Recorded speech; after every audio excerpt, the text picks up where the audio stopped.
काली बस्ती एक छोटा सा गांव था जहां शाम होते ही लोग अपने घरों के ताले जकड़ देते थे। कहते थे कि रात होते ही गांव में एक परछाई घूमने लगती है और जिस घर में किसी बच्चे की रूह रोने लगती है वहां मौत दस्तक दे देती है। इसीलिए गांव वाले माँ बाप बनने का सपना दबे हुए खौफ में दफन कर चुके थे। वर्षों से एक भी नवजात का जन्म नहीं हुआ। धीरे धीरे सबने मान लिया कि यही नियति है। इसी गांव में एक दिन आकाश से हेलीकॉप्टर उतरा। उसमें बैठे थे मयंक और उसकी पत्नी पीहू। कुछ ही दिनों में दोनों गांव वालों से घुल मिल गए, पर लोगों के चेहरों से डर मिटा नहीं। कोई खुलकर नहीं बोलता था, मगर एक बात सबको पता थी, अगर पीहू को बेटा हुआ तो परछाई उसे जिंदा नहीं छोड़ेगी। इसलिए गांव वालों ने मयंक से विनती की, तुम ये गांव छोड़ दो, वरना। मयंक और पीहू ने उनकी बातों को हल्के में लिया। वे शहर की आधुनिक सोच और अपनी खुशियों पर भरोसा रखते थे। एक रात जब मयंक और पीहू शांति से सो रहे थे, पीहू को अचानक तेज पेट दर्द उठा। मयंक उसे तुरंत अस्पताल लेकर भागा। डॉक्टर ने कहा, ऑपरेशन तुरंत करना होगा, फीस 20,000 लगेगा। मयंक बोला, डॉक्टर साहब ऑपरेशन करो, पैसे का टेंशन मत लो। इतना बोलकर मयंक पैसे लेने चला गया। डॉक्टर ने देर न की और ऑपरेशन शुरू कर दिया। पीहू दर्द से चिल्ला रही थी। इतने में वह एक नन्हे से बच्चे को जन्म देती है, एक प्यारा सा जीवन। डॉक्टर खुशी नाराज से दरवाजा बंद करने लगा कि तभी उसे जैसे किसी के पीछे होने का एहसास हुआ। एक क्षण के भीतर ही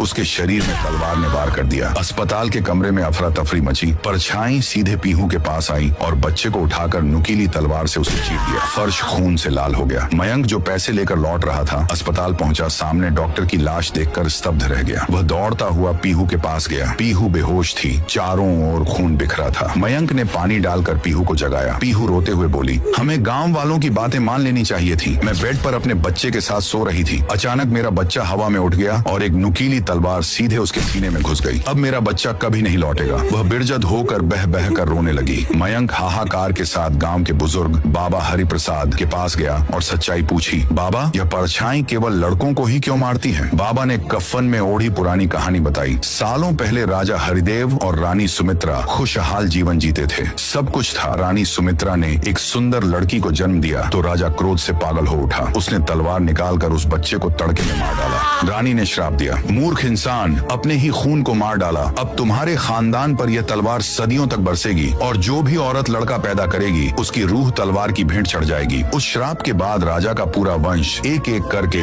उसी तलवार का शिकार बन गया। परछाई उसी पुरानी वार की प्रतिशोधी शक्ल बनकर घूमती थी। बाबा ने कहा, अगर तुम इस परछाई को रोकना चाहते हो तो तुम्हें उस महल में जाना होगा जहां वह तलवार छिपी है, लेकिन वहां बहुत खतरा है। अब सवाल यही बचता है, क्या मयंक उस महल में जाएगा? पार्ट 2 जानने के लिए लाइक करो। लाइक सब्सक्राइब वही करेगा जो राय स्टार का फैन होगा।